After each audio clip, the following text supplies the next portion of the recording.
He titulado esta conferencia 1844 y el asalto violento total, final.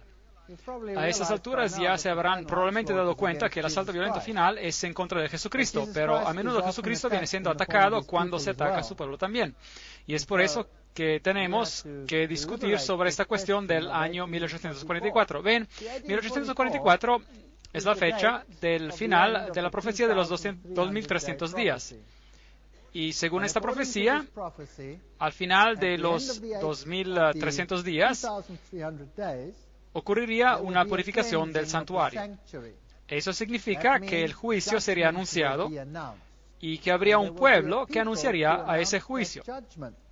Y hemos visto en Apocalipsis capítulo 10 que por medio de la apertura del sello del libro, la Iglesia Adventista del Séptimo Día empezó a predicar el mensaje que la hora del juicio había llegado.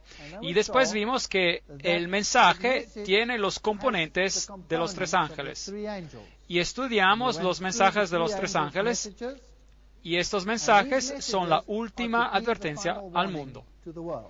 Y estos mensajes van a aumentar progresivamente hasta un clímax cuando los poderes del mundo rodearán a este sistema. Y la intensidad de sus mensajes aumentará, convirtiéndose en un fuerte pregón, una última advertencia alrededor del mundo, revelando, desenmascarando los pecados de Babilonia, y a la gente se le pedirá de salirse de Babilonia. Así que la fecha de 1844 es un punto de referencia importante en la profecía, y el 1844 da crédito a este mensaje final y a quien lo presenta. Se acordarán que en la profecía un día es un año y 7 días serían 7 años, día por año te lo he dado, Ezequiel 4:6, conforme al número de los días que empleaseis en reconocer la tierra, 40 años un año, por cada día, números 14:34. Y ya hablamos de esta visión en Daniel capítulo 8, donde el tiempo del fin es cuando a esta visión se le quitará el sello, es decir, se aclarará. ¿Hasta cuándo durará la visión del continuo sacrificio y la prevaricación asoladora entregando el santuario y el ejército para ser pisoteados? Daniel 8:13. 70 semanas están determinadas sobre tu pueblo y sobre tu santa ciudad para terminar la prevaricación y poner fin al pecado y expiar la iniquidad para traer la justicia perdurable y sellar la visión y la profecía y ungir al santo de los santos. Daniel 9:24. Ahora, toda esta visión, en la primera parte, nos habla de la primera venida de Cristo y la parte final culmina en el 1844. Una fecha que parece estar en el aire, pero que tiene gran significado. Ahora, no voy a tratar con esa primera parte de la profecía, hay todo un video que se llama El Mesías, pero la primera parte, para mencionarla brevemente, trataba sobre la venida del Mesías, empezando desde la publicación del decreto hasta cuando el Evangelio se fue a los gentiles en el 34 después de Cristo y los rabinos publicaron esta maldición. que los huesos de sus manos y los huesos de sus dedos se decaigan y se descompongan de aquel que da las vueltas a las páginas del libro de Daniel para encontrar el tiempo de Daniel 9, 24, 27. Y que su memoria desaparezca de la faz de esta tierra para siempre. No es una maldición muy bella. Esta es la ley talmúdica. Eso se encuentra en el Talmud. Ley talmúdica, página 978, sección 2, línea 28. Obviamente, los rabinos no querían que nadie reconociera que Jesús era el Mesías, porque eso sería un problema para la religión judía. Así que es un hecho muy triste que esta profecía de los 2300 días, donde la primera porción identifica al Mesías, está bajo tal maldición. ¿Ustedes creen que es posible que la última parte de la misma profecía, que introduce a un pueblo que va a querer poner a Jesucristo de regreso en su lugar correcto, estaría también bajo una maldición? ¿Es posible? ¿No creen que es posible? Yo creo que el diablo odia esta profecía más que cualquier otra, porque revela en la primera parte de la profecía quién es Jesucristo, que Él es el Mesías, y en la última parte de la profecía revela a un pueblo que predicará el Evangelio eterno al mundo y regresará Jesús a su lugar correcto. Así que hay un asalto violento total sobre la primera parte de la profecía. Leímos la maldición. Hay también un asalto violento total en la última parte de la profecía, porque Jesús tiene que ser eliminado de los corazones y de las mentes de la gente. El 1844 es un mensaje de juicio que iría alrededor del mundo, y el mensaje del santuario fue otra vez descubierto y comprendido, y la plenitud del santuario, los velos blancos, como hemos dicho, representan la justicia de Cristo que rodea a cada persona que entra por la puerta, y el sacrificio y todos estos asuntos del santuario. Hebreos 8, 1, 2. Tenemos tal sumo sacerdote, el cual se sentó a la diestra del trono de la majestad en los cielos, ministro del santuario y de aquel verdadero tabernáculo que levantó el Señor y no el hombre.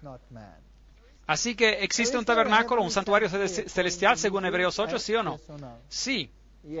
Ahora, esta doctrina del santuario celestial, donde Cristo oficia como sumo sacerdote, es una doctrina que está siendo duramente atacada en el mundo.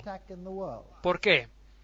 Porque pone a Jesucristo de regreso al centro como el único Salvador en el mundo, y también nos dice sobre su ministerio. Y donde Él está oficiando, en el lugar santo o en el lugar santísimo. Eso es muy importante. Porque según la doctrina adventista del séptimo día, el 1844, el tiempo del juicio, tiene que ser el Yom Kippur, y Él tiene que haber ingresado al lugar santísimo. Ahora, si esto es así, la Iglesia Adventista del séptimo día tiene un mensaje especial para el mundo. Primeramente, un mensaje que explica el santuario, el ministerio de Jesús, la hora del juicio, pero también los hace a ellos los portavoces del mensaje final. Y eso es un problema. Uno no puede tener una denominación que es el portavoz del mensaje final. Uno tiene que quitar a esa denominación de esa posición y hacerla parte de la olla, del crisol, del ecumenismo. Nadie tiene el derecho de decir, nosotros tenemos un mensaje final para el mundo. Eso sería exclusividad, según el pensar del mundo.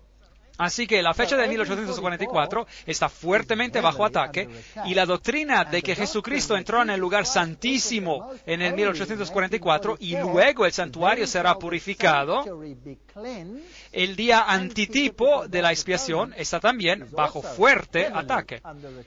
Hebreos 9:3, tras el segundo velo estaba la parte del tabernáculo llamada el lugar santísimo. Ahora, la palabra lugar santísimo, aquí en la Biblia, es en griego Hagia Hagion. Eso es lo que dice. El lugar santísimo, y Pablo aquí utiliza esta palabra Hagia Hagion para el lugar santísimo.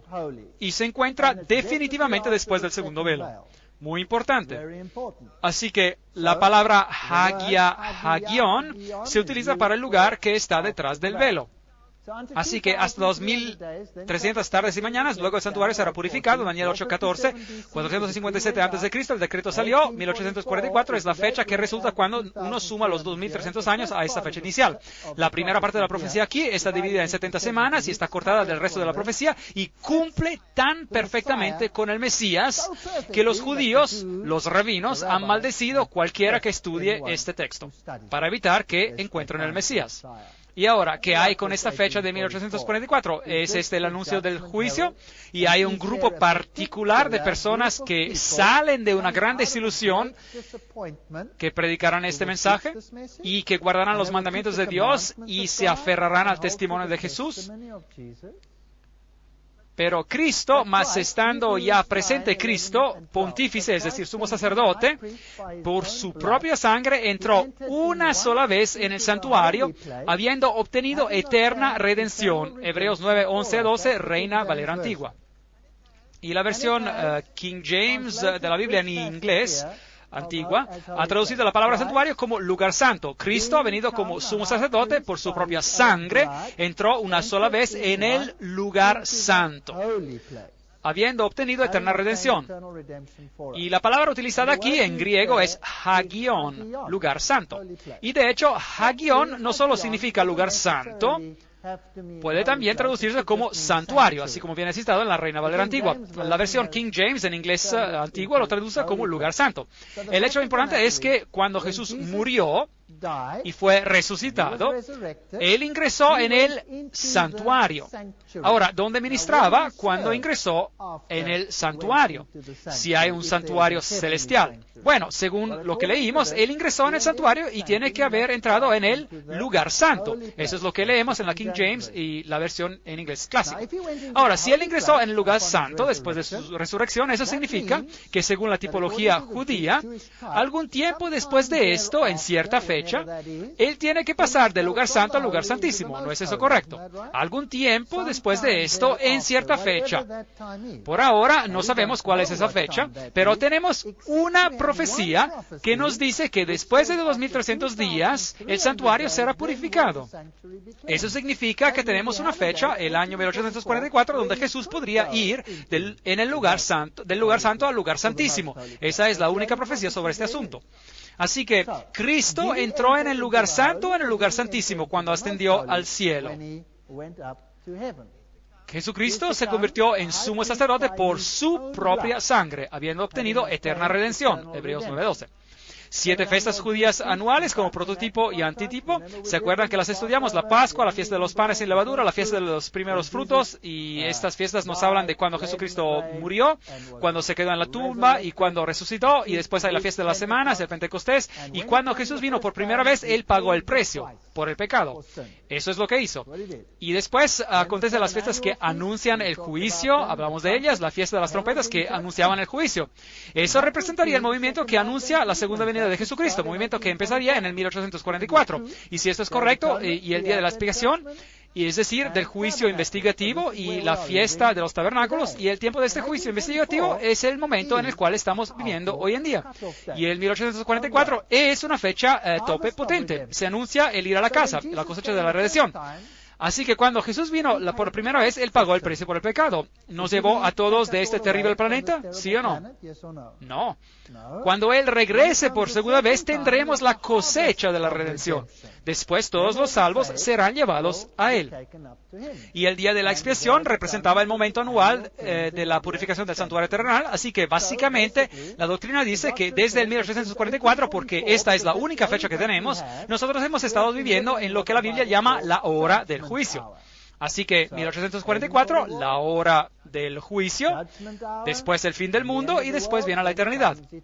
En aquel tiempo se levantará Miguel, el gran príncipe que está de parte de los hijos de tu pueblo, y será tiempo de angustia y será libertado tu pueblo, todos los que se hallen escritos en el libro, Daniel 12:1. Pero recordamos que se le dijo a Daniel, cierra las palabras y sella el libro hasta el tiempo del fin, Daniel 12:4.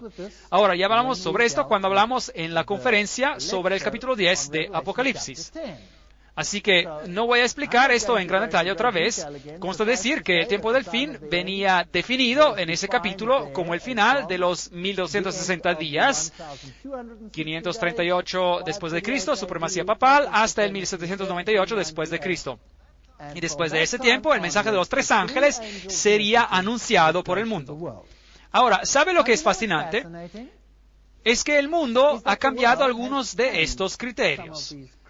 Por ejemplo, ellos dicen que Cristo no entró en el lugar santo, pero que Él entró en el lugar santísimo. Y si usted tiene una versión moderna, eso es lo que dice.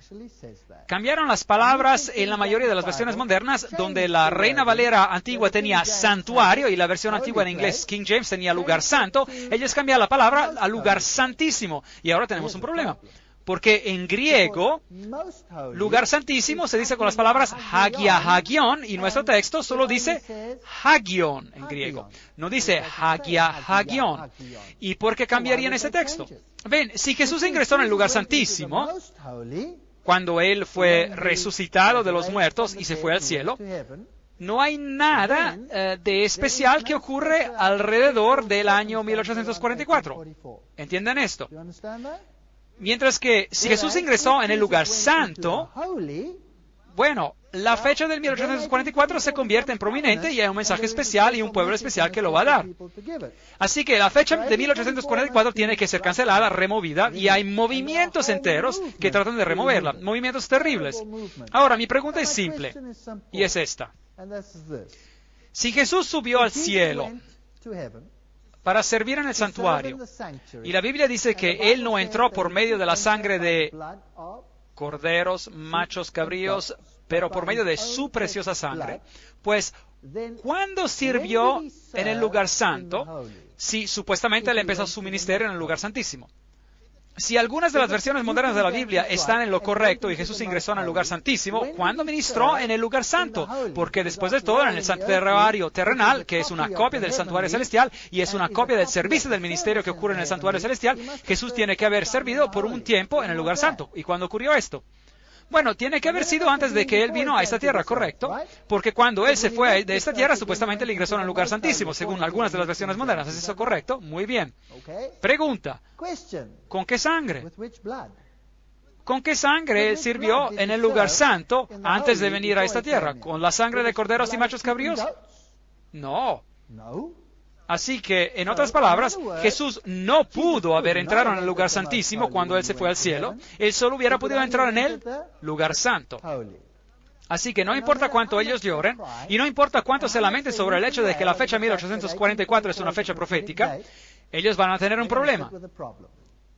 Jesús solo hubiera podido ingresar en el hagion, en el santuario, en el lugar santo, cuando Él se fue al cielo, porque ese momento era la primera vez que Él tenía su propia sangre con la cual poder ministrar. Eso significa que Él tiene que haber entrado en el lugar santísimo después, y la única fecha que tenemos para esto es el año 1844, así que 1844 permanece, sea que nos guste o no. Ahora, acerca de esta fecha del final del tiempo, o fecha del tiempo del fin, durante este mismo periodo que el remanente predica un mensaje de separación, Satanás organiza una falsa unión, empezando con la Revolución Francesa. ¿Se acuerdan? Él reemplaza la ley de Dios con su propio estándar terrenal llamado los derechos humanos. Y él organiza el fascismo y pone también el ojo de Lucifer y la serpiente dadora de vida y el gorro de Mitra también. En este mismo periodo vemos el surgimiento de la francmasonería, del espiritismo, de la teosofía, de los falsos profetas, del movimiento mormón, los testigos de Jehová, el movimiento de la ciencia cristiana, y al mismo tiempo Dios levanta una barrera, un estandarte contra esto, los que guardan los mandamientos de Dios y predican el mensaje de los tres ángeles. Solo la iglesia adventista del séptimo día hace esto, ninguna otra iglesia en todo el mundo, ninguna otra iglesia en el mundo predica el mensaje del santuario, o de lo que el santuario simbolizaba. Hay solo una iglesia que lo hace en todo el mundo, la iglesia adventista del séptimo día. Es algo extraño. Acontecimientos interesantes ocurren alrededor de 1844. Karl Marx se une a la Liga de los Justos en 1842 y que después se convierte en la Liga de los Comunistas. Él empezó a escribir el Manifiesto Comunista en 1844. ¿Y qué dice ese documento? Dice que no hay Dios, y menos aún Jesucristo, así que destacamos de él. Así que Jesucristo viene removido. Y al mismo tiempo, hay otro mensaje que sale al mundo. Darwin, el origen de las especies. El origen de las especies es ese misterio de los misterios. ¿Cuándo empezó él a escribirlo? Esta es la introducción al origen de las especies y usted encontrará algo interesante. Me he permitido especular sobre este tópico y tomé algunos breves apuntes que después expandí en el 1844. Esto es muy interesante. Es la segunda vez que encontramos el 1844 en un lugar muy prominente, donde tenemos un engaño para el final de los tiempos que ingresa al mundo. Y hay un pequeño grupo que dice, no. Hay muchos otros también, pero no tienen la totalidad del mensaje de los tres ángeles, ni tienen el mensaje del santuario. ¿No es interesante saber que la representación más grande en las Naciones Unidas es la fe de los Bahá'í? ¿Y fue fundada cuándo? Fundada por el Bab, allí está la fecha, 1844. La fe Bahá'í fue fundada en el 1844 por Baha'u'llah y fue una fe fundada por el Bab, que significa puerta. Así que en el 1844 llegamos finalmente a un punto donde el mundo está preparado para recibir a un movimiento que dirá todas las iglesias se unan. ¿Quién está detrás de este movimiento? Eso es otro asunto. Yo creo que a estas alturas ya lo hemos entendido. Porque ¿quién tiene el poder en las Naciones Unidas? ¿Ellos o el catolicismo romano? El catolicismo romano tiene el poder. Así que esa organización es solo un utensilio. Pero el 1844 es una fecha interesante. La fe Bahá'í sostiene la unidad fundamental de todas las religiones. Ese es su primer criterio. La investigación independiente de la verdad, etcétera, etcétera, y todas esas cosas interesantes. Ya hemos hablado de algunas de estas anteriormente. El lograr la paz mundial, y ya hemos hablado de esto. Bueno, yo entré en el templo de los Bahá'í, y ellos tienen 3 libros allí. La Biblia, y después tienen el Corán, y después tienen los mensajes de Baha'u'llah. Ahora, eso lo encontré interesante, así que lo leí. En el templo allí lo leí. Y encontré esta página muy interesante, así que le tomé una foto, página 217, y dice: oh pueblos y familias de la tierra que se enfrentan, vuelvan sus rostros hacia la unidad. Ven, este es el mensaje de nuestro tiempo. Y este mensaje de unidad sale al mundo ¿en qué fecha? 1844. Un mensaje de unidad. Y dejen que el resplandor de su luz resplandezca sobre ustedes. Reúnanse todos y por amor a Dios tomen la decisión de erradicar cualquiera sea la fuente de controversia entre ustedes. Y después el resplandor de la gran lumbrera mundial. Oh, me vuelvo tan nervioso cuando escucho ese nombre. ¿Y ustedes? La lumbrera mundial envolverá a toda la tierra y sus habitantes se convertirán en ciudadanos de una ciudad y serán los que ocupan solo uno y el mismo trono. ¿Y de quién será ese trono? Yo creo que será el trono de Lucifer. Esta palabra uno, con la primera letra mayúscula, ahora, si acaso no saben, uno es un acrónimo por Lucifer en el mundo oculto. Él, desde los días tempranos de su vida, no ha tenido ningún otro deseo que este, y continuará a abrigar ninguna otra esperanza que esta. No cabe duda ninguna que las personas de este mundo, de cualquier raza o religión, derivan su inspiración de una fuente celestial y están sujetos a un Dios. La diferencia entre las ordenanzas bajo las cuales ellos moran se tienen que atribuir a los requisitos de exegesis diferentes explicaciones de la edad en las cuales se revelaron. Todos ellos, excepto unos pocos, que son el resultado de la perversidad humana, fueron ordenados por Dios. Eso es interesante. Todos ellos en el mundo fueron ordenados por Dios, excepto unos pocos que son perversos. Me pregunto quiénes son. Ellos han sido ordenados por Dios y son una reflexión de su voluntad y propósito. Levántense y armados con el poder de su fe, quebranten en pedazos los dioses de sus vanas imaginaciones y los que diseminan el conflicto entre ustedes. Aférrense a los que los llevan a juntarse y a unirse. Difícil de imitar. 1844, un mensaje de unidad. 1844, un mensaje de separación. ¿Quién da el mensaje de separación? este grupo raro que predica el mensaje de los tres ángeles. Y dice aquí, unos pocos que son el resultado de la perversidad humana. Interesante. Dan Wheatley escribe, como Bahá'í, yo me considero como un ciudadano del mundo y creo firmemente que el mundo se está acercando a lograr ser una comunidad global unida, una familia humana. La unidad en la diversidad puede sonar como otra cuña periodística, unas palabras que endulzan, en un tiempo cuando el contenido es menos importante que la presentación. La verdad es que el concepto de la unidad en la diversidad es un concepto profundamente espiritual, es un principio fundamental de la fe de los Bahá'í y es un concepto esencial que tiene que ser considerado cuando se trata de encontrar solución a la multitud de problemas globales. Así que este grupo es la más grande representación en las Naciones Unidas, así que este no es un, por así decir, pequeño grupo perdido en un rincón del mundo. Y ellos están allí por una razón, para tener una opinión mayoritaria. ¿Qué significa ser ecuménico? Significa todo el mundo habitado, que sirve al equivocado, al poder equivocado, el espiritismo moderno y todos esos asuntos que hemos tratado. El séptimo ángel derramó su copa por el aire y salió una gran voz del templo del cielo, desde el trono, diciendo, hecho está. Apocalipsis 16, 17. Tarde o temprano Dios va a terminar con esta mentira en este planeta. Y todas las personas como Blavatsky y Annie Besant y Alice Bailey y sus doctrinas de demonología serán expuestas por lo que son, porque ellas literalmente adoran a Lucifer, y de hecho esto fue publicado por la compañía publicadora de Lucifer, así que ¿a quién más podrán adorar? Después cambiaron este nombre a Lucis Trust, Fundación Lucis, para esconder el nombre, y son todos estos profetas extraños los que surgieron. Aquí hay otra fecha interesante, 1844. El manuscrito sinaítico, Codex Sinaiticus, viene descubierto en el monte Sinai y forma la base de todas las traducciones modernas de la Biblia que remueven a Jesucristo como Dios y como el único Salvador de la humanidad. ¿Ustedes creen que es casualidad? ¿Ustedes creen que esto es casualidad? Esto es muy extraño. Al mismo tiempo, cuando este mensaje de separación y de adorar a Dios y de darle gloria a Él, de que hay un solo Salvador y un Evangelio, una manera de ser salvo, todas esas cosas se juntan y la fecha es el año 1844.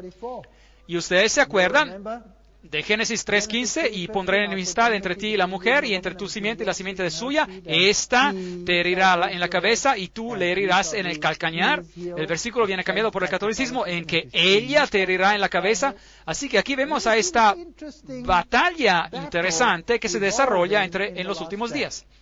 Este es Robert Mueller. Él era el subsecretario general de las Naciones Unidas, ¿se acuerdan de él? Las religiones mayoritarias en el mundo, al final, todas quieren la misma cosa, a pesar de que nacieron en diferentes lugares y circunstancias.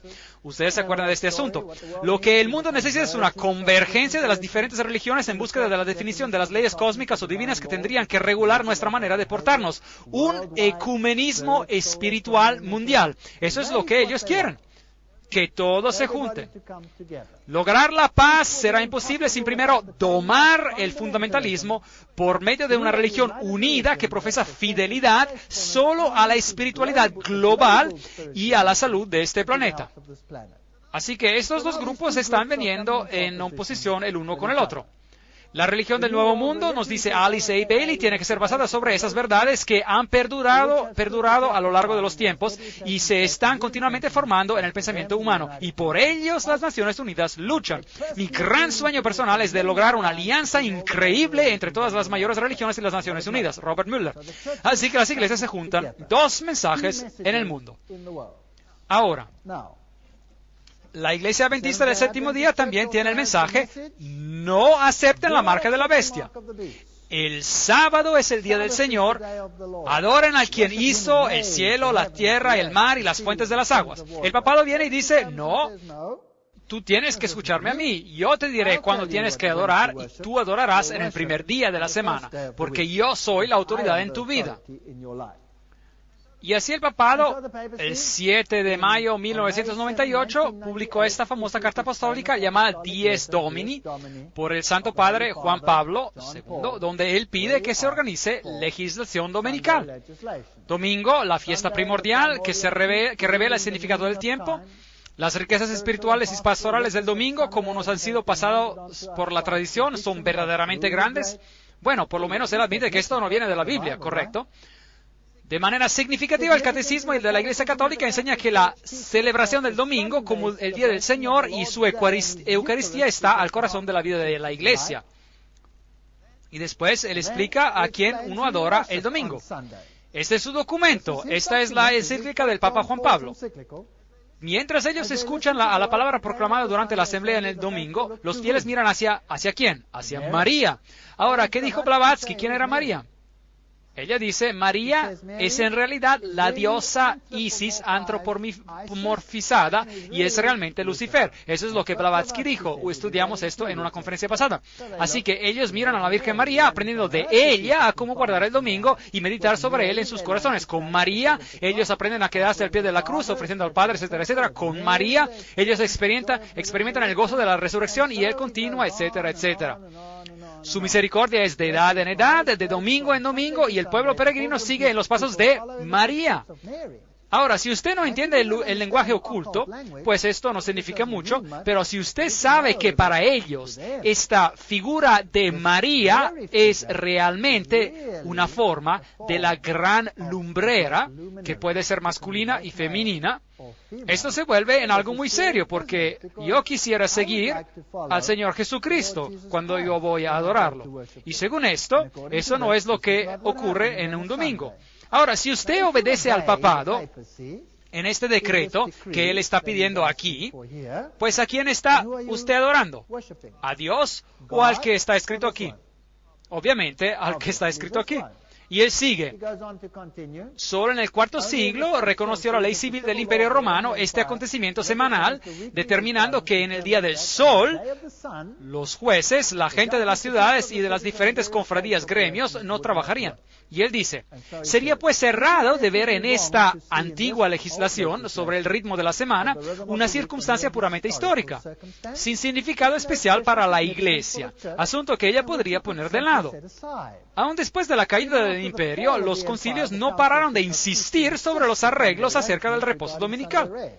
Así que él dice, no piensen que eso era historia, estoy hablando de ahora. Y después él sigue y cita la famosa encíclica de Papa Leo, Rerum Novarum, que yo les cité en gran detalle, ¿se acuerdan? En la conferencia sobre el nuevo orden mundial, de cómo está bien robar si uno quiere y en cuanto uno tenga necesidad y todas esas cosas maravillosas y toda la cuestión de la economía y de cómo va a funcionar en el futuro. Y después él dice, por tanto, también en las circunstancias particulares de nuestro tiempo, los cristianos naturalmente lucharán para asegurarse que la legislación civil respete su deber de guardar el Domingo Santo. Así que él está pidiendo por legislación civil a favor del domingo. Y el periódico Sunday Times, Londres, 5 de julio de 1998, dijo, el Papa lanza una cruzada para salvar el domingo y pone en claro que en el domingo no se tiene que trabajar porque tiene que ser celebrado como el Día del Señor. Esto lleva al Papa a una confrontación con la palabra de Dios y la cuestión del sábado. Hasta el ministro del Interior israelí quiere introducir el domingo, aquí dice en alemán. Esto es algo interesante. Junio del 2000 en el periódico Süddeutsche Zeitung en München, Alemania. Así que tenemos a los derechos humanos. Sí, pero esos derechos humanos tienen límite y el límite es que uno tiene derecho a ellos solo en cuanto uno obedezca al sistema papal. Aquí hay un derecho a la libertad de religión, pero la libertad de religión significa que ya no se permite predicar a nadie sobre Jesucristo o sobre cualquier doctrina, porque eso sería una ofensa de la libertad de la otra persona, no de su libertad. Y después él publicó esta fascinante carta apostólica que se llama Ad Tuendam Fidem, y significa defender la fe, y por medio de la cual ciertas normas vienen introducidas en el Código de la Ley Canónica y en el Código de los Cánones de las Iglesias del Oriente, Catholic World News. Y el Canon 1436 de la Iglesia Católica tiene ahora que decir, según el Papa Juan Pablo II, quien quiera que niegue o se ponga cualquier verdad que tiene que ser creída con fe divina y católica o repudia la fe cristiana en su totalidad y no entra en razón, después de haber sido advertido de manera legítima, tiene que ser castigado como un hereje. Oh, fascinante. Así que el Papa Juan Pablo II pide que las personas que no están de acuerdo con él tienen que ser castigados como herejes. ¿Cuándo fue la última vez que ellos hablaron así? En la Edad Media. Increíble. Ellos pueden ser castigados con castigos, incluyendo también la deposición, es decir, el quitarle a uno lo que le pertenece. Y aparte de esos casos, quien quiera rechace una doctrina mantenida de manera definitiva por parte del pontífice romano, pregunta, ¿no acaba él de definir que nosotros tenemos que guardar el domingo, sí o no? Bueno, ¿qué pasa si yo soy un adventista del séptimo día, y yo digo que la Biblia dice que el séptimo día es el sábado? ¿Entro yo en conflicto con él, sí o no? Sí.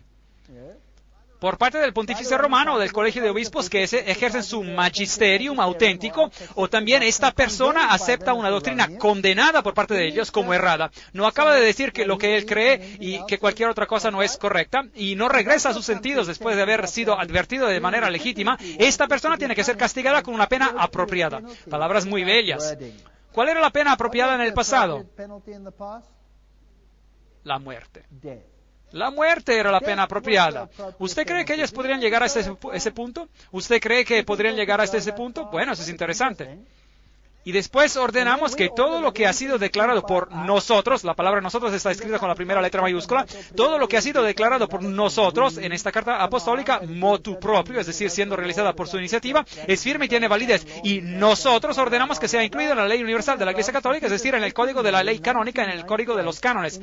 Dado en Roma, San Pedro, el 18 de mayo de 1998, en el 20º año de nuestro, escrito con la primera letra mayúscula, nuestro pontificado. Es bastante arrogante, las palabras nosotros y nuestro, escritas con primera letra mayúscula. ¿Quién más las utiliza? Nosotros y nuestro con la primera letra mayúscula. Dios. Hagamos al nombre a nuestra imagen. Génesis 1:26. Así que el Papa dice aquí de manera muy críptica que Él es Dios y que Él domina sobre usted y que Él le está diciendo de guardar el domingo, sea que le guste o no. ¿Se acuerdan que cuando estudiamos Apocalipsis capítulo 10, yo les dije que hay en realidad solo dos movimientos religiosos mundiales en el mundo? Uno es el sistema católico romano y el otro es la Iglesia Adventista del Séptimo Día. El sistema católico romano predica, guarda el domingo y guarda mis mandamientos. Y la Iglesia Adventista predica, guarda los mandamientos de Dios y permanece fiel a Él. Y el sábado es una señal de la obediencia a Dios. Guarda el sábado, escuchan a la palabra de Dios y no escuchan a la palabra del hombre. Bueno, ¿se acuerdan de esto? Hecho en el 1969 por la Iglesia Católica, no fue el creador del universo en Génesis 2 de 1 a 3, pero la Iglesia Católica puede defender el honor de haber otorgado al hombre una pausa de su trabajo cada 7 días. La razón y el sentido común demanda la aceptación de una o de la otra de estas alternativas, o el protestantismo y el guardar el sábado como día santo, o el catolicismo y guardar el día domingo como santo. Un compromiso es imposible. ¿Se acuerdan de esta cita? Esta era Roma hablando. Y ella dice, el domingo es la descendencia de la Iglesia Católica, ya hemos leído de esto, y los protestantes no han tomado represalia sobre esta situación. Y siguen, usted puede leer la Biblia del Génesis al Apocalipsis y usted no encontrará ni una sola línea que autorice el domingo. Y están bien en lo correcto, lo han estudiado bien. El cardenal Gibbons conoce su Biblia. Ellos insisten que es una creación de la Iglesia Católica, es una ley de la Iglesia Católica, y los protestantes dan honra a la Iglesia Católica cuando ellos obedecen. Ahora, en la parte de las preguntas en este boletín, ellos ocurrió en el 1942. Y tendrían que guardar el día sábado como santo. Ahora, y viene a la página web internet católico romana, immaculateheart.com, corazonimaculado.com, y fue publicada en el diciembre de 2003. No es hace mucho tiempo, ¿verdad? Bueno, déjenme leérselo. Es algo muy fascinante lo que la Iglesia Católica Romana tiene que decir hoy en día sobre este asunto. La mayoría de los cristianos, aquí están las referencias, esto viene directamente de ellos, no de mi parte, yo no me he inventado esto. La mayoría de los cristianos suponen que el domingo es el día de adoración de que la Biblia aprueba. La Iglesia Católica Romana protesta que es ella que transfirió la adoración cristiana del día sábado bíblico al domingo. Y que tratar de argumentar que el cambio se hizo en la Biblia es algo deshonesto y una denegación de la autoridad católica. Si el protestantismo quiere basar sus enseñanzas solo en la Biblia, tendría que adorar en el sábado. Muy bien, esa es la Iglesia Católica Romana que habla hoy. ¿Usted cree que podría ir más allá? Eso sería interesante. ¿Qué más tienen que decir? Bueno, ellos volvieron a publicar este artículo que habían publicado en el 1893, del cual yo les cité en la última conferencia. Ahora, ¿por qué están publicando otra vez este artículo en su totalidad en el sitio internet católico? Bueno, ellos están diciendo aquí que en el 24 de febrero del 1893, la Conferencia General de los Adventistas del Séptimo Día adoptó algunas resoluciones que apelaban al gobierno y al pueblo de los Estados Unidos sobre una decisión de la Corte Suprema que declaraba que los Estados Unidos eran una nación cristiana y sobre una acción del Congreso que decía que podía legislar sobre el tema de la religión. Y en respuesta a esto, en el mes de marzo de 1893, la Asociación Internacional de la Libertad Religiosa publicó esas resoluciones en un folleto titulado Appeal and Remonstrance, Apelación y Protesta, y habiendo recibido uno de estos, el editor del periódico Catholic Mirror de Baltimore, en el estado de Maryland, publicó una serie de 4 editoriales que aparecieron en ese periódico en los días 2, 9, 16 y 23 en el mes de septiembre del año 1893. Este periódico, llamado Catholic Mirror, Espejo Católico, era el órgano oficial del cardenal Gibbons y del Vaticano en los Estados Unidos. Así que ese es un documento muy oficial que ellos publicaron. ¿Y por qué lo publicaron? Porque los adventistas del séptimo día apelaron para mantener la iglesia y el Estado separados.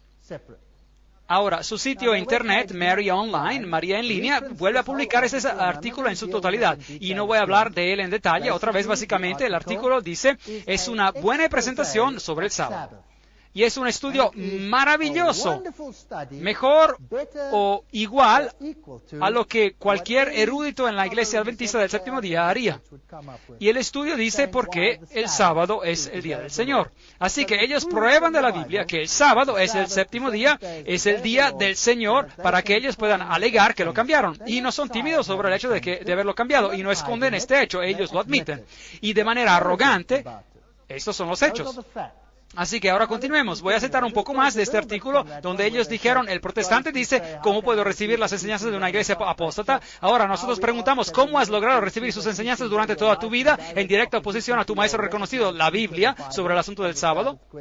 Ese fue el artículo en el 1893. Y después, los que siguen la Biblia como a su guía, los israelitas y los adventistas del séptimo día, tienen el peso de la evidencia exclusiva a su lado.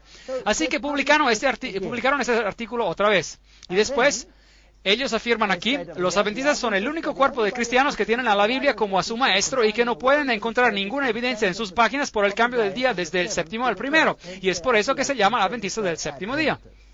Y seguimos. Ellos escriben aquí, no hay ningún protestante que vive hoy en día que haya jamás obedecido a ese mandamiento, prefiriendo seguir a la iglesia apóstata, entre comillas, en vez de obedecer a su maestro, la Biblia, que desde Génesis a Apocalipsis no enseña ninguna otra doctrina, si es que los israelitas y los adventistas del séptimo día están en lo correcto. Los dos grupos afirman que la Biblia es su maestro infalible. Dejen que la Biblia decida si es que el sábado o el domingo es el día que Dios manda ser guardado. Uno de esos dos grupos tiene que estar en una posición errada. Y después ellos dan este largo estudio bíblico sobre este asunto. Y después hay una nota editorial. Y ahora, noten esta nota editorial interesante. Fue en este punto que la Reforma fue condenada por el Concilio de Trento. ¡Increíble! ¿Sabían ustedes que toda la Reforma falló al Concilio de Trento a causa del asunto del sábado? ¿Sabían ustedes esto? ¡Increíble! ¿Qué ocurrió? Interesante. Ven, los reformadores habían constantemente acusado, así como viene dicho aquí, que la Iglesia Católica había apostatado de la libertad, así como está contenida en la palabra escrita. La palabra escrita, la Biblia y solo la Biblia. Así dice el Señor, estas eran sus santo y señas constantes, y las escrituras, así como están escritas, son el único estandarte de la apelación. Esta era la plataforma proclamada de la Reforma y del protestantismo. Las escrituras y la tradición. Esto es lo que la Iglesia Católica decía. La Biblia, así como viene interpretada por la Iglesia y según el consenso unánime de los padres, esta era la posición y la reivindicación de la Iglesia Católica. Este era el asunto principal en el Concilio de Trento. Punto interesante. El concilio fue llamado especialmente para considerar las cuestiones que se habían levantado y habían sido forzadas a la atención de Europa por los reformadores. ¿Sabían ustedes que la Reforma hubiera podido tener éxito? Hubiera podido tener éxito. Finalmente, después de este estrés mental largo e intensivo, porque había muchos católicos que estaban preparados a renunciar a la tradición y a aceptar a la Biblia y solamente la Biblia. Fueron asuntos de punta, bien mordaces. El arzobispo de Reggio entró al concilio básicamente con el siguiente argumento para el grupo que se aferraba solo a las Escrituras. Y él dijo, los protestantes alegan basarse solo sobre la palabra escrita. Ellos profesan a aferrarse solo a las Escrituras como su estándar de fe. Ellos justifican su rebelión con el pretexto de que la Iglesia ha apostatado de la palabra escrita y sigue la tradición. Ahora, los protestantes alegan que ellos se basan sobre la palabra escrita y esto no es verdad. El hecho de que ellos profesan de aferrarse solo a las Escrituras como su estándar es falso. Prueba de esto, la palabra escrita explícitamente manda la observancia del séptimo día como el sábado. Ellos no observan el séptimo día, pero lo rechazan. Ese fue su argumento. Si ellos verdaderamente se aferraran a las Escrituras solamente como a su estandarte, ellos estarían observando el séptimo día, así como las Escrituras lo mandan. Pero ellos no solo rechazan la observancia del sábado, así como viene mandado en la palabra escrita, pero ellos han adoptado y practican la observancia del domingo, por el cual ellos tienen solo la tradición de la Iglesia. En consecuencia, su reivindicación de que solo las Escrituras son su estandarte se derrumba, y la doctrina de la Escritura y la tradición como esencial queda establecida de manera completa, y los protestantes mismos son jueces de este asunto. Así que la Reforma falló a causa del asunto del sábado. Esto es muy interesante. Y después él sigue. Esta fue la inconsistencia de la práctica protestante comparada con la profesión protestante, que dio a la Iglesia Católica la razón ansiosamente deseada y buscada por largo tiempo para poder condenar al protestantismo y a todo el movimiento de la Reforma como a una rebelión egoísta contra la autoridad de la Iglesia.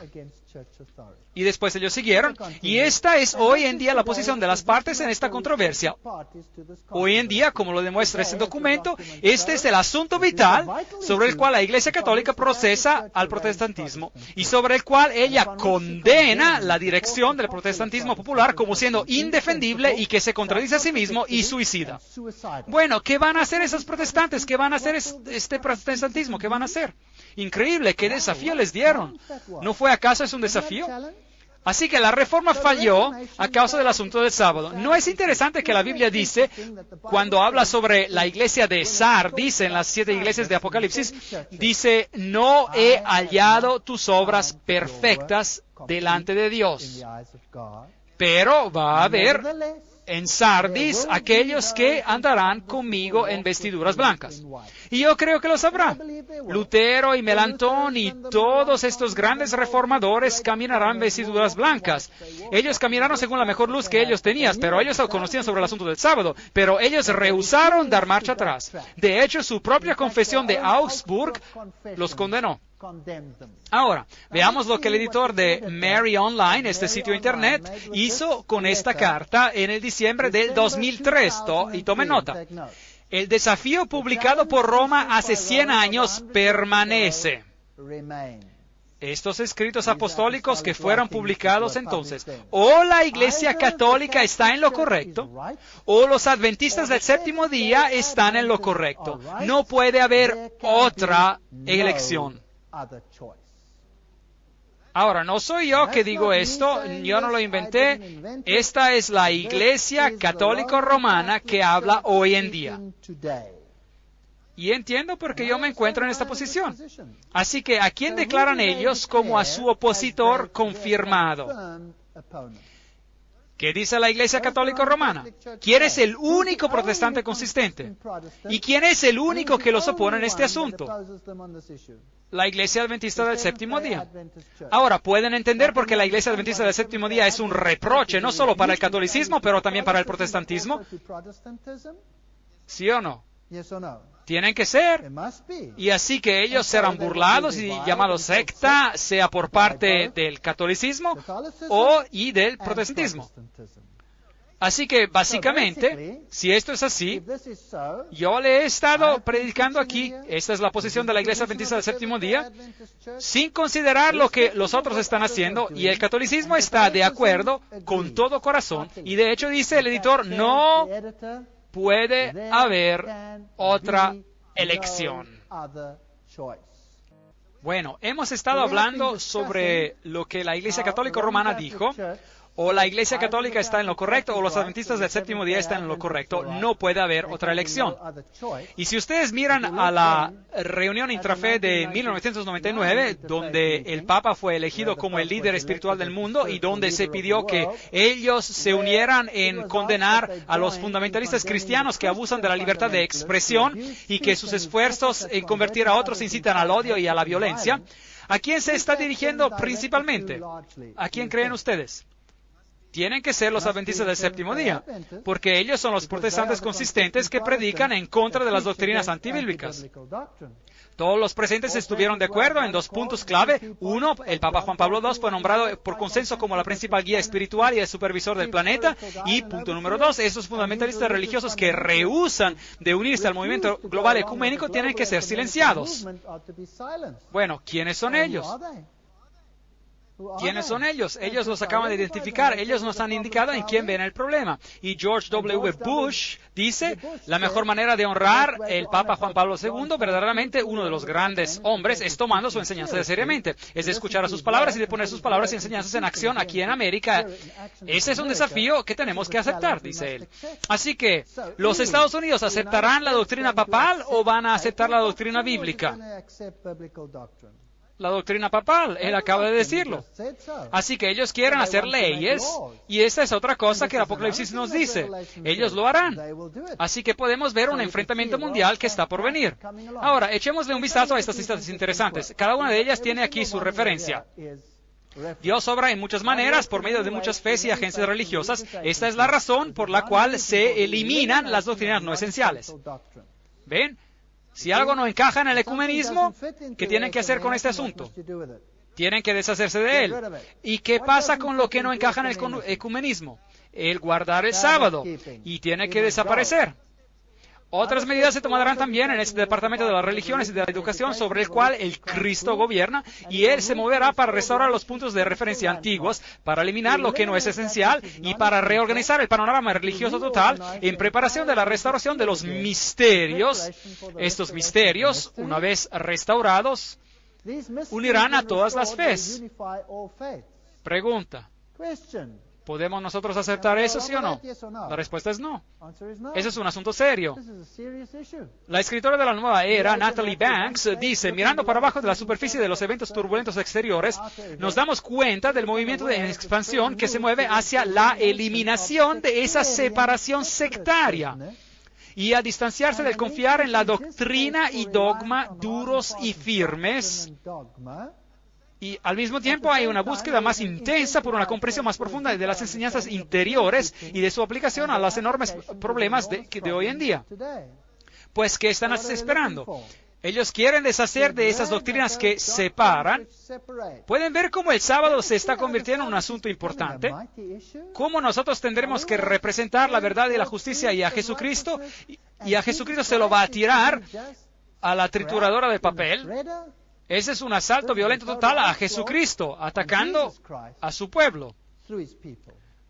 Thomas Ehrenzeller, un director de los World Federalists, federalistas mundiales, indica, un número creciente de personas están financiando una reacción en contra de la ola de fanaticismo religioso fundamentalista. La dirección correcta que se tiene que tomar es la que conducirá a un nuevo mundo de unidad y a una ley mundial. Una cita después de la otra. Alice A. Bailey dijo lo mismo. El día está amaneciendo cuando todas las religiones serán consideradas como emanando de una gran fuente espiritual.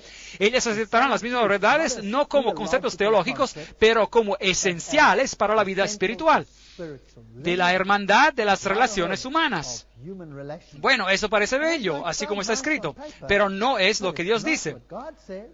Así que los esfuerzos explícitos de las Naciones Unidas eventualmente darán fruto, y una nueva iglesia de Dios reunida de todas las religiones y grupos espirituales, unida, dará fin a la gran herejía del separatismo.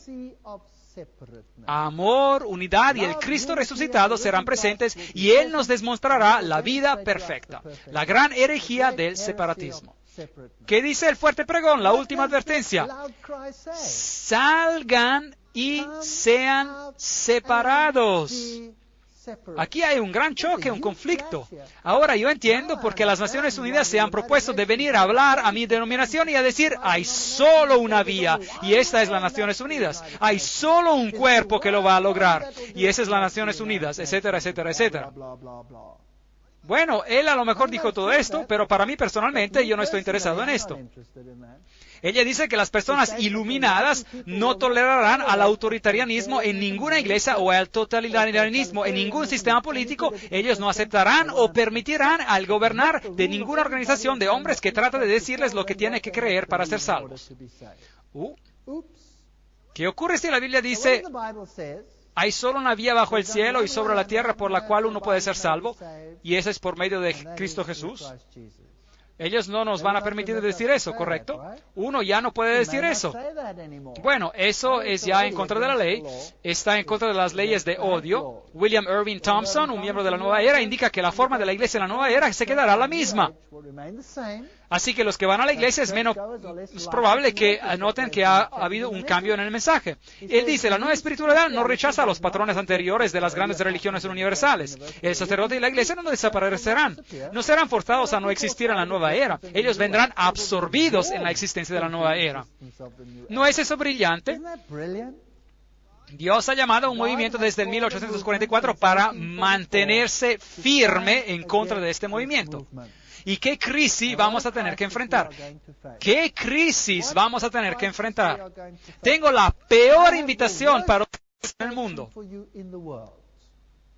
¿Cómo les gustaría de unirse a una organización que va a convertirse en la oveja negra del mundo, la más desagradable, la más odiada secta en todo el mundo? Y ellos guardan el sábado en contra de una ley de la Iglesia Católica Romana que se tiene que propagar en todo el mundo. Y vengan ustedes y conviértanse en un miembro de una secta odiada. ¡Qué invitación bella! ¿Quién la va a aceptar? A mí no me parece muy buena. Pero ¿qué ocurre si el otro lado va a ver la ira de Dios y Dios ha prometido de proteger a todos los que se aferran a su palabra? ¿No sería ese un escenario interesante? ¿Y quién respondería a una invitación así? Yo les digo quién va a responder. Solo aquellos que realmente creen y confían que Jesús lo va a lograr. Ninguno más. ¿Hay acaso un mensaje mejor de separación que este? Yo no creo. Yo no creo. La preparación de hombres y mujeres de buena voluntad se necesita para introducir nuevos valores para la vida, nuevos estándares de comportamiento, nuevas actitudes. El maestro mundial se preocupará principalmente de los requisitos de un nuevo orden mundial y de la reorganización de la estructura social. Este era un folleto de la organización World Goodwill, Buena Voluntad Mundial, y no es una organización de chiste, fue fundada por todos los grandes líderes del mundo. Robert Mueller escribe, las religiones mayoritarias del mundo tienen que acelerar dramáticamente su movimiento ecuménico y reconocer la unidad de sus objetivos en la diversidad de sus cultos. Las religiones tienen que activamente cooperar para alcanzar una comprensión sin precedentes de los misterios de la vida y de nuestro lugar en el universo. Mi religión, correcto o falso, y mi nación, correcto o falso, son expresiones que tienen que abandonarse para siempre en la era planetaria. Lamento. Para mí es la Biblia y solo la Biblia, o si no, nada. Jesús estaba en lo equivocado, dice Dwalkul. ¿Y quién es él? Dwalkul es un demonio que habló a Alice A. Bailey. Jesús estaba equivocado sobre la división de las ovejas y los cabritos. Se ha pensado que las ovejas irían al cielo y los cabritos irían al infierno, pero es al revés. Acuérdense que esto no es un chiste, de que las Naciones Unidas han dicho de que ellos basan sus escritos sobre ¿quién? Alice A. Bailey, quien canalizó a Dwalkul. Esto no es un chiste, esto es un asunto serio. El cabrito en Capricornio es el iniciado y de un cierto ángulo esotérico, los cabritos van al cielo porque ellos funcionan en el reino espiritual. Las ovejas se quedan en la tierra hasta que se convierten en cabritos. Eso es pura basura. La entrada en los cielos, declara Dwalkul, es la entrada en la era de Acuario y Piscis, es decir, las fuerzas cristianas, se menguarán rápidamente. Esta es una guerra sobre Jesucristo. Esta no es una guerra sobre cualquier secta o individuo. Nosotros estamos atrapados en el medio de todo esto y tenemos una elección. La organización World Goodwill dice explícitamente, esta luz radiante, el mensaje de Cristo, no puede tener nada que ver con enseñanzas sombrías de las iglesias que están basadas sobre la muerte, la crucifixión, la agonía, el infierno eterno y la ira de un Dios que se venga. Para construir una nueva civilización basada en la naciente nueva conciencia en la humanidad, las organizaciones de iglesia, si quieren sobrevivir, tendrán que ajustarse a la jerarquía espiritual, es decir, al liderazgo demoníaco de la nueva era. Ese es un problema. La humanidad no será capaz de hacer la transición de la vida puramente terrenal a la vida universal hasta que la paja sea separada del trigo. La candidata demócrata para la nominación de vicepresidente para el año de 1984 y directora ejecutiva de la World Future Society, la Sociedad Mundial Futura, Barbara Marx Hubbard, no escatima palabras, seguro que no lo hace. Ningún tipo de paz mundial puede prevalecer hasta que los miembros egoístas del cuerpo planetario cambien o mueran. Esta es la elección. Ellos tienen que seguramente morir o cambiar. ¿Qué dijo el Papa?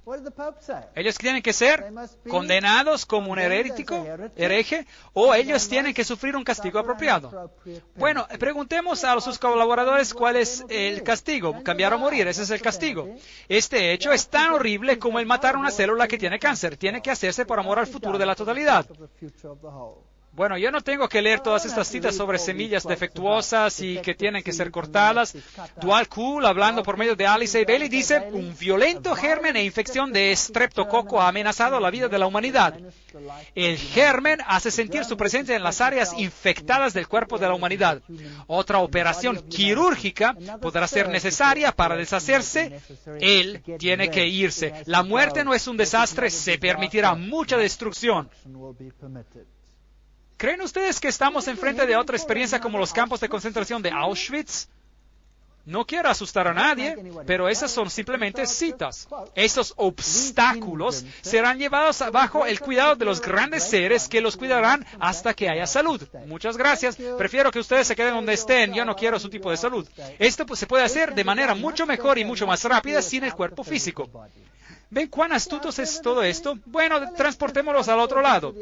Ruth Montgomery dice que las almas habrán pasado al mundo de los espíritus para reflexionar sobre sus actitudes. Esas son citas increíbles y son verdaderas.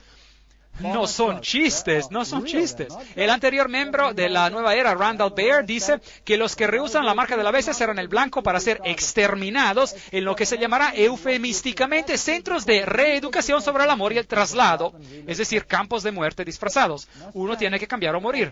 Esta cita viene de un hombre que ha ganado el premio Templeton. Acuérdense de que Billy Graham también ganó el premio Templeton. Ahora, esa es una persona destacada, es el presidente del Consejo de Editores de la Enciclopedia Británica, director del Instituto para la Investigación Filosófica en Chicago, presidente del proyecto Paideia y fideicomisario honorario del Instituto Aspen y altamente honrado en los foros más altos de este mundo. Y él dice, el doctor Adler, dicho en palabras simples, Adler argumenta que no vamos a poder obtener la paz mundial hasta que obtengamos la unidad cultural. Pero Adler argumenta que hay solo un obstáculo a esta unidad, el cristianismo. ¿Y cuál tipo de cristianismo? El que se aferra solo a la Biblia y solo a la Biblia. El cristianismo alega tener conocimiento sobrenatural y revelación divina que causa división. Y no está abierta al debate racional. Y esto no tendría que ser tolerado. Ahora, esas son personas destacadas que están diciendo esas cosas. Así que un cristianismo que está basado absolutamente en la Biblia no puede ser tolerado. ¿Saben qué? Estoy entusiasmado. ¿Y saben por qué? ¿Y saben por qué? Porque tenemos que estar tan cerca del fin. Y si usted conociera las promesas que Dios tiene guardadas para los que lo aman, increíble. Y cómo Dios protegerá a su pueblo, así como Él protegió a los israelitas de la antigüedad. ¿Saben estas personas que van a venir plagas? Y que Dios hará una diferencia entre su pueblo y ellos. Él hizo una diferencia entre los egipcios. En ese entonces hubo 10 plagas. Las primeras 3 cayeron sobre todos, pero las últimas 7 cayeron solo sobre los egipcios. ¿Cuántas plagas habrá al final de los tiempos? Vamos a prescindir de las primeras 3. Hay solo 7. ¿No es eso bueno? Yo les quiero decir algo. Vale la pena seguir a Dios. Ellos pueden decir todo lo que quieren, pero lo dicen en vano. Ellos están hablando lo equivocado. Increíble. Si Dios chasquea sus dedos, ellos desaparecerían. ¡Qué arrogancia! Las iglesias cristianas, escribe Rothschild, en realidad de ilusión, tienen que suprimir todo separatismo. ¿Ven que ese es el problema? Y aprender a cooperar con todas las otras fes, de las cuales sus escrituras son de igual valor y belleza que el Nuevo Testamento. Muy bien, sigamos. El doctor Christopher Hyatt se refiere a los cristianos fundamentalistas como a la sombra que emerge en la sociedad y revela cómo este cambio de guardia tomará lugar y la tierra aún requiere algo de sangre. Estas personas van a tener que ser erradicadas. Yo veo que la nueva era requiere mucha sangre, desbaratamiento, caos y dolor para que ocurra un cambio masivo. El librito de Bailey advierte, no debe de haber angustia sobre el desaparecer del viejo orden mundial. Muy bien. Lo bueno, lo verdadero, lo bello están por venir y la humanidad es la responsable de su venida y no cualquier intervención divina del exterior. ¿Qué enseña la Iglesia Adventista del Séptimo Día? Que va a haber una intervención divina del exterior. Eso es lo que los Adventistas del Séptimo Día enseñan. ¿Qué enseñan las otras denominaciones? No. Que va a haber un rapto y una conversión total. Eso es una mentira. El protestantismo está hasta mintiendo a su propio pueblo y eso no es lo que la Biblia enseña. Juan 16:2, os expulsarán de las sinagogas y aún viene la hora cuando cualquiera que os mate pensará que rinde servicio a Dios. Eso es bíblico. Juan 16:33, estas cosas os he hablado para que en mí tengáis paz. En el mundo tendréis aflicción, pero confiad, yo he vencido al mundo. Muy bien, este fue un video que fue transmitido en la televisión nacional por CNN después de los acontecimientos del 11 de septiembre. En una guerra, las naciones sufren pérdidas. El riesgo en una democracia como los Estados Unidos es que la Constitución será una de esas pérdidas. Aquí hay algunas de las nuevas reglas. Los que están sospechados de algo pueden estar encarcelados hasta por 7 días sin ser condenados de nada. El periódico Los Angeles Times reportó que esta última semana más de 1,000 personas han sido presas. También el gobierno puede escuchar a hurtadillas cualquier conversación que los presos tienen con sus legales. La Policía Federal anteriormente tenía que tener evidencia y tener un juez que autorizara que ellos escucharan a hurtadillas. Pero ya no es así. La sospecha es suficiente para otorgar ese derecho. También los extranjeros pueden ser procesados por tribunales militares especiales. Esos serían secretos y no se les permitirá a reporteros entrar. A los que se defienden, a lo mejor se les dará un legal para defenderlos, a lo mejor no, quién sabe. Los tribunales podrían admitir evidencia que sería injustificada en un tribunal civil, rumores, chismes o lo que sea. El jurado no tendría que dar voto unánime para sentenciar a los acusados a muerte y no hubiera posibilidad de apelación. Tenemos que hacer esto, dice el gobierno, para combatir contra el terror. De todos modos, John Ashcroft, el ministro de Justicia, dice que los terroristas extranjeros no merecen la protección de la Constitución americana. Patrick Leahy, de Vermont, dice, esto envía un mensaje que es aceptable tener juicios secretos y ejecuciones sin la posibilidad de revisión por una magistratura, y esto es ciertamente verdad. El periodista William Safire del New York Times dice, un presidente de los Estados Unidos acaba de asumir lo que equivale a poderes dictatoriales para encarcelar o ejecutar a extranjeros. Y hay precedentes durante la Segunda Guerra Mundial. Los Estados Unidos secretamente juzgaron a los alemanes que llegaron a Estados Unidos con submarinos con planes para sabotear. Ellos fueron encontrados culpables, la mayoría fue ahorcada y la Corte Suprema aprobó esa acción. Así que juicios secretos son en apariencia constitucionales, pero ellos niegan a los acusados la protección que la Constitución ofrece. Por el otro lado, los hombres que pusieron bombas en el World Trade Center en el 1993 fueron juzgados por un tribunal civil con protecciones constitucionales, y eso pareció funcionar. A lo mejor la cuestión es qué tipo de mensaje se envía cuando una nación que se jacta de sus libertades y su democracia y dice, sí, podemos encarcelarte por una semana sin tener acusaciones, y sí, podemos escuchar a hurtadillas cuando tú hablas con tu legal, y si tú eres extranjero te podemos juzgar y ejecutar en secreto. ¿Es eso lo que las democracias hacen? Yo soy Bruce Wharton. Ahora, lo que es interesante es que George Bush especificó este asunto y dijo que si usted habla deliberadamente en contra de los Estados Unidos, usted califica también como un terrorista. Eso es interesante. Así que ellos te pueden encarcelar sin un proceso y ellos te pueden ejecutar. Imagínense, todas estas leyes existen ahora. Uno ya no tiene que esperar más. En cuanto ocurra un cambio mayor, todo ya está en su lugar, todo puede ocurrir muy rápidamente. Un periodo de extrema tribulación y de miseria sin precedentes va a cubrir pronto todo el mundo. La destrucción de los elementos no deseables. Este es R.P. Laurie Krishna, Kalki Avatar, que habla. Maharishi Mahesh Yogi, un hombre interesante. ¿Y qué dice él? El hombre que introdujo la práctica oculta de la meditación trascendental dice, no hay ni va a haber un lugar para el que no es apto. Los aptos liderarán y los que no están aptos no pueden seguir y no hay lugar para ellos. En la era de la iluminación no hay lugar para las gentes ignorantes. Interesante. Matthew Fox, ¿se acuerdan? Ese es el famoso teólogo católico. Él habla de la nueva era con sus 4 billones de habitantes. ¿Y qué ocurrió con los otros 3 billones? ¿Qué ocurrió con ellos? El autor John Randolph Price, el autor del libro The Super Beings, los super seres, identifica a los cristianos en esta cita. Hay algunos grupos que continúan aferrándose a la idea absurda de que el hombre es un pecador miserable, un gusano de polvo. Y él también nos indica que 2,5 billones de personas serán muertos. Y el humanista de la nueva era, John Dunphy, se refiere al cristianismo como a un cadáver que se está pudriendo. Podríamos seguir con más citas. Esa es una persona interesante, el príncipe Felipe. Él dice que si yo voy a ser reencarnado, me gustaría regresar como un virus mortal para poder contribuir a algo para restaurar la sobrepoblación. Esas personas son ocultistas de alto calibre y son muy amigables. Ted Turner, presidente de la Better World Society, la Sociedad por un Mundo Mejor, ha llamado a los cristianos tontos y perdedores. Y él también ha dicho que la población tiene que disminuir y él quiere una población de unos 250 a 300 millones de personas, un declino del 95% de los niveles presentes. Bueno, quién sabe, a lo mejor un día nos va a dar un ejemplo sobre ese asunto. Las piedras guía del estado de Georgia son piedras muy interesantes, están aquí en los Estados Unidos y allí están en el estado de Georgia. ¿Y qué son? En una de las más altas colinas en el condado de Elbert, en Georgia, se encuentra un monumento gigante de granito inscrito en 8 diferentes idiomas sobre las 4 piedras gigantes que sostienen la piedra angular y hay 10 guías o mandamientos. Al monumento se lo refiere alternativamente como a las piedras guía del estado de Georgia o al Stonehenge americano. El mensaje es, 1, mantener la humanidad bajo el medio billón.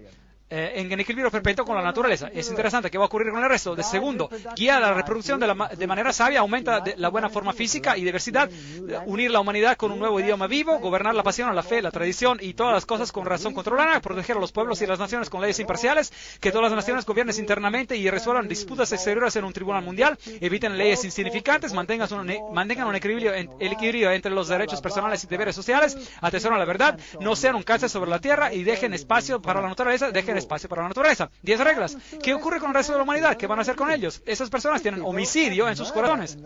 Bueno, asuntos interesantes. Aquí es Stonehenge original. Aquí hay un pequeño hueco en esta roca en Georgia. El hueco en la roca fue perforado en la piedra central para que la estrella del norte, que en la masonería es un símbolo de Lucifer, pudiera verse en cualquier momento. Este fue uno de los varios requisitos que se estipularon por R.C. Christian para construir Stonehenge americano.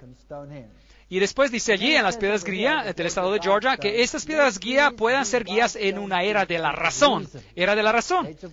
Ahora, esa es una frase interesante porque la era de la razón fue un libro escrito por Thomas Paine y su intención era de destruir las creencias judío-cristianas sobre las cuales la República Americana había sido fundada. Asuntos interesantes que se están juntando. Bueno, yo tengo noticias para esos asesinos futuros y para sus pequeños planes. Daniel 2:44 nos dice, y en los días de estos reyes, el Dios del cielo levantará un reino que no será jamás destruido. Ni será el reino dejado a otro pueblo, desmenuzará y consumirá a todos estos reinos, pero él permanecerá para siempre. Qué promesa tremenda. Malaquías 3:5. Y vendré a vosotros para juicio, y seré pronto testigo contra los hechiceros. Esas personas son hechiceros. Ellos adoran a Lucifer y a los adúlteros y contra los que juran mentira y los que defraudan en su salario al jornalero y a la viuda y al huérfano, a los que hacen injusticia al extranjero, no teniendo temor de mí, dice Jehová de los ejércitos. En el libro 9 de Testimonios en inglés, página 101, Ellen White dice, que pudiéramos ver las necesidades de estas ciudades, así como Dios las ve. En un tiempo como este, cada mano tiene que ser utilizada. El Señor viene y el fin está cerca. Sí, cercano está. Dentro de poco tiempo ya no nos será posible trabajar con la libertad de la cual gozamos ahora. Escenas terribles están frente de nosotros y lo que tenemos que hacerlo rápidamente. ¿Y por qué estamos tan dormidos? También en mi propia iglesia. ¿Cuántas veces en mi propia iglesia yo escucho, el Señor aún no viene, tenemos aún mucho tiempo? ¿No tienen ellos a vigilantes en la muralla de Sión, que vigilan y ven y miran a todas esas cosas? Yo no creo que tenemos mucho tiempo. Yo creo que estamos así de cerca. Y ellos saben quién es el enemigo, lo han identificado. Es nuestro deber emplear todo medio posible para ayudar en la proclamación de la verdad. Tenemos que obrar como nunca hemos obrado anteriormente. El Señor viene muy pronto y estamos ingresando a las escenas de calamidad. Las agencias satánicas, aunque invisibles, están obrando para destruir la vida humana. Yo creo que esta mujer era una profeta. Ahora sigue. Ahora es nuestro tiempo para obrar con vigilancia. Nuestros libros y periódicos tienen que ser llevados a la atención de la gente. El evangelio de la verdad presente tiene que ser dado a nuestras ciudades sin tardar. Tenemos que despertarnos para cumplir nuestros deberes. Yo les quiero decir hoy en día, yo soy un adventista del séptimo día porque yo creo con todo mi corazón que ellos predican la verdad. Y yo les quiero decir otra cosa. Yo luché como un león para no convertirme en un adventista del séptimo día. ¿Ustedes creen que yo quería renunciar a todo en el mundo? Yo tenía todo. Yo era un profesor a la universidad, tenía esto y el otro, yo tenía todo. Yo tenía todo. Yo no quería renunciar, pero no tuve elección. Porque yo verifiqué todas las doctrinas y yo quería encontrar una vía de salida. Créame, yo busqué para encontrar una vía de salida, pero no hay una vía de salida. Porque como el catolicismo romano dice, o es una vía o es la otra. Ellos mismos dicen que no hay otra elección. Y yo estoy de acuerdo con ellos. Yo era un católico romano y tuve que cambiar lados. Y lo hice. Y yo no quiero luchar con nadie, yo no quiero crear guerra, yo no quiero herir a nadie, yo solo quiero que la gente entienda y que ellos puedan ser salvos. ¿Por qué morirás, oh casa de Israel? ¿Por qué quieres morir? Acepta la verdad.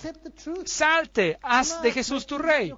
¿Cuál es nuestro problema? ¿No podemos ver lo que está aconteciendo en el mundo? Destrucción inminente, también por Ellen White, el espíritu de profecía, el hogar adventista en inglés. El tiempo está cerca cuando grandes ciudades serán arrebatadas y todos tendrían que ser advertidos que esos juicios vienen. Ojalá el pueblo de Dios tuviera un sentido de la destrucción inminente de miles de las ciudades que ahora están casi totalmente dadas a idolatría.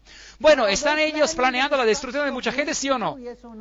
Y ellos utilizarán esto como una excusa para eliminar los otros con ellos. Daniel 7:18. Después recibirán el reino los santos del Altísimo y poseerán el reino hasta el siglo, eternamente y para siempre. ¿No es esta una promesa tremenda? Pues ¿de qué tenemos miedo? Yo no tengo miedo. Yo he aprendido a confiar que Dios hará todo lo que Él promete. Y Él ha prometido que a tu puerta no llegarán. Él lo ha prometido. Él ha dicho, las plagas caerán a tu lado 1000 y 10,000 a tu diestra, mas a ti no llegarán. Salmo 91:7. Internalicen las promesas, lean sus Biblias, apodérense de las promesas, háganlas todas suyas. Si usted quiere agarrar mi Biblia, mírenla. Cada página tiene las letras P de promesa en ella, porque doquiera que yo encuentre una promesa de Dios, yo escribo una letra P y digo, gracias Señor, esta promesa es para mí y es para ustedes también. Todas las promesas de Dios son en Él sí y en Él amén.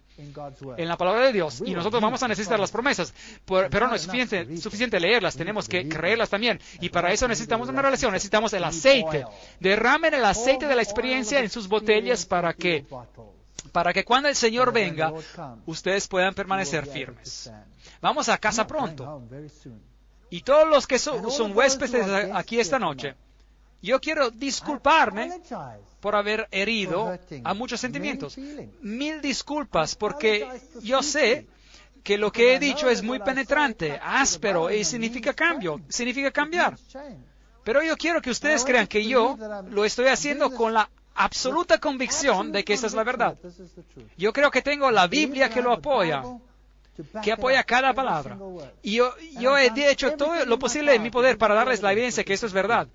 Y usted lo puede rechazar, esa es su libertad de elección. Esto es lo bello de la libertad de elección. Pero usted no va a poder decir que nunca escuchó este mensaje. Usted no va a poder decir eso. Y si usted está pensando, bueno, ¿por qué he asistido? ¿Por qué he asistido? Si no me hubiese asistido, me hubiese ahorrado ese desastre. ¿Cuántas veces yo he deseado? ¿Por qué conocí a ese carpintero más pesado que el plomo que me dio este folleto? ¿Por qué lo conocí? Sí, yo he pensado eso muchas veces. Pero es increíble, yo les voy a decir algo. Caminar con Dios es una experiencia que yo no cambiaré por nada en el mundo. Yo no quisiera tener en mi vida de ninguna otra manera. Afortunadamente, Dios te da las calamidades, las pruebas de parte en parte. Él no te las da de todas de un golpe. Pero este es el hecho. Y yo no quiero poner ninguna presión sobre nadie. Yo les estoy dando los hechos. La gente me llama el hombre de los hechos. Escoja. O esto es de Dios, o yo soy un loco de atar. Esa es su elección. That's your choice.